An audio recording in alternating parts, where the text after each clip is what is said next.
of God is this faith.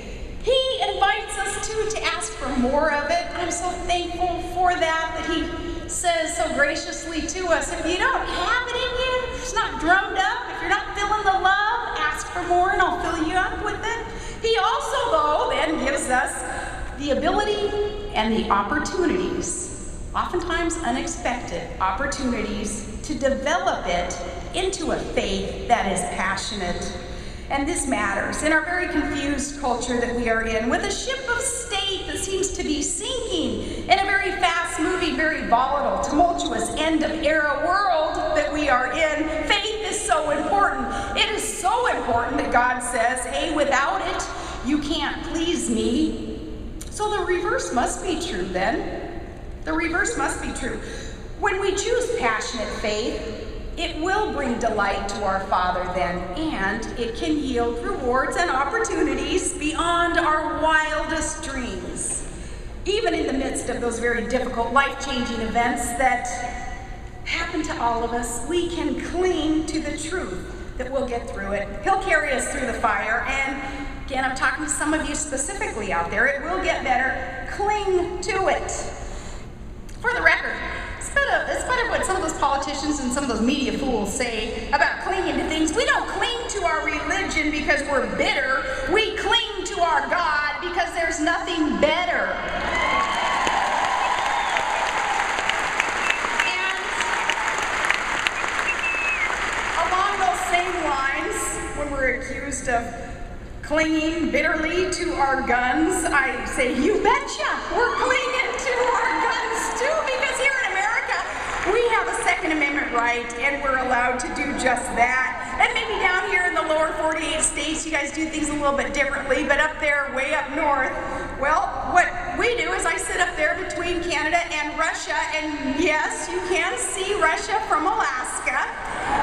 As we're way up north there, kind of, in some respects, living off the land still, we like to eat. So I say, we eat, therefore we hunt. So yes, we cling to our guns, and I say to Washington, and you can keep the change, we'll keep clinging to our guns and to our God and to our Constitution.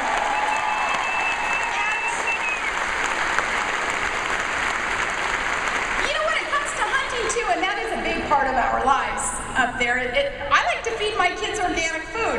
So when I get criticized from some of the granola crunchers there in liberal parts of the world, you know, and they're saying, oh, how can she be out there killing Bambi, you know, putting it in the freezer? I say, well, I want to feed my kids organic too. I just have to shoot dinner before we eat it. And their organic protein, it's wrapped in fur, not cellophane. But what's the difference? No, we love animals, and there is room for all of God's creatures right next to the mashed potatoes. Yeah, you're right.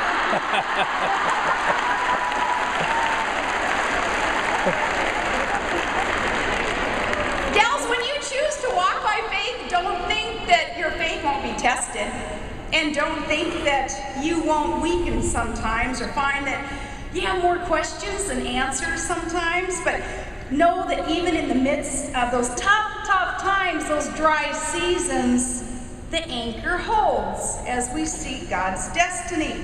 I know when I was a little girl, increasingly amazed and aware of the beauty and the majesty that is Alaska, I remember making a conscious decision to give my life to Christ. And it was at a summer Bible camp, an Assemblies of God Bible camp. I grew up Assemblies, so all the rowdy stuff that happens at church, you know, I'm used to all that. So summer camp, though, looking around at the majesty that is Alaska, the mountains, the pristine waters and air, the wildlife, thinking, wow, there is an omnipotent creator who made all this, who had a plan for this earth, and surely he would have a plan for a speck like me. And I decided way back then that I would put my life in his hands, that he could have it, he could lead. I'd be wise to do that, let him be in control. And of course, along the journey, I mess up all the time. You know, I trust the wrong people or don't trust the right people or say the wrong thing, and we as fallible human beings,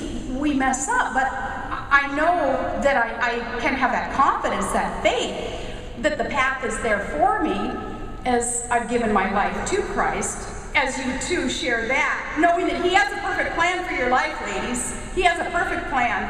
Maybe you didn't grow up in that great outdoors where you can't help but see the hand of God in that hiking and hunting and fishing and all that we do in Alaska. Maybe not with a dad like mine he's a science teacher, so he turned our living room into like a natural history museum, and my mom would always say, oh, this is the most unfeminine house in all of America.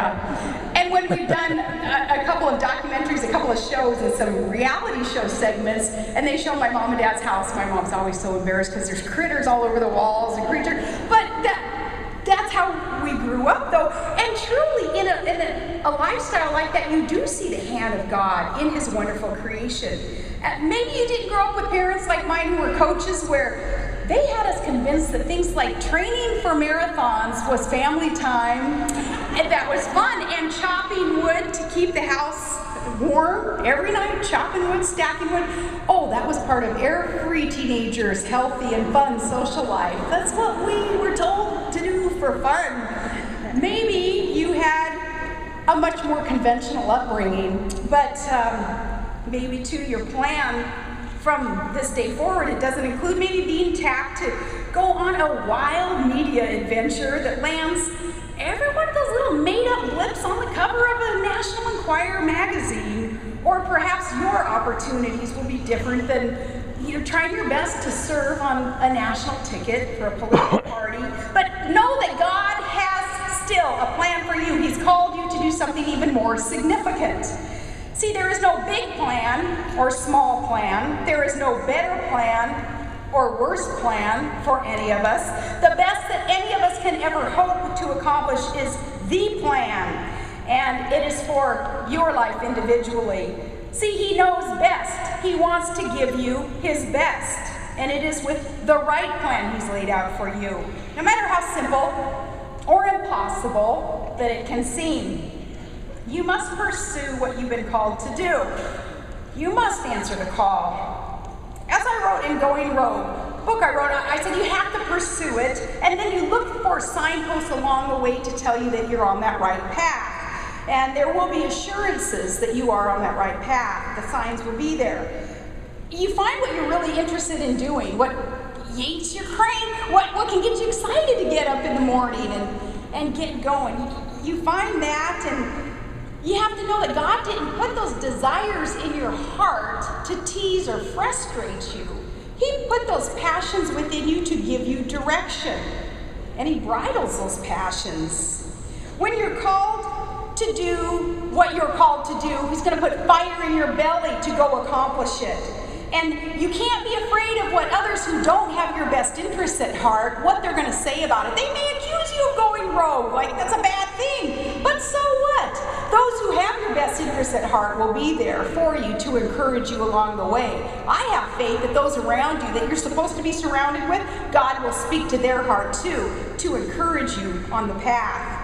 I tell you again, if I bothered to care or listen to what that radical left, to what the liberal media has to say about me and my faith or my record, I know I wouldn't be standing here today. You can't let them get you down. You can't be deterred by the trials, by the tribulations that you're sure to encounter.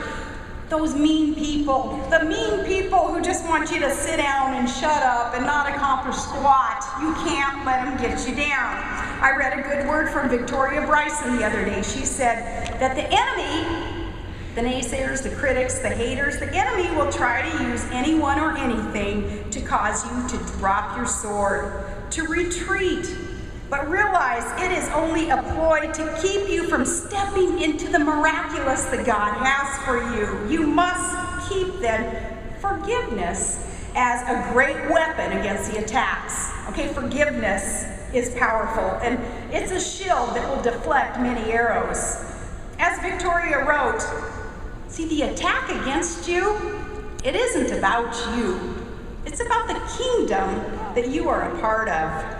So that acknowledgement that it's not about you, that you're part of something much greater than self, knowing that then, the attacks, they can seem relentless sometimes. But know that you have everything you need for victory. Sisters, you have the DNA of a champion living vibrantly inside of you.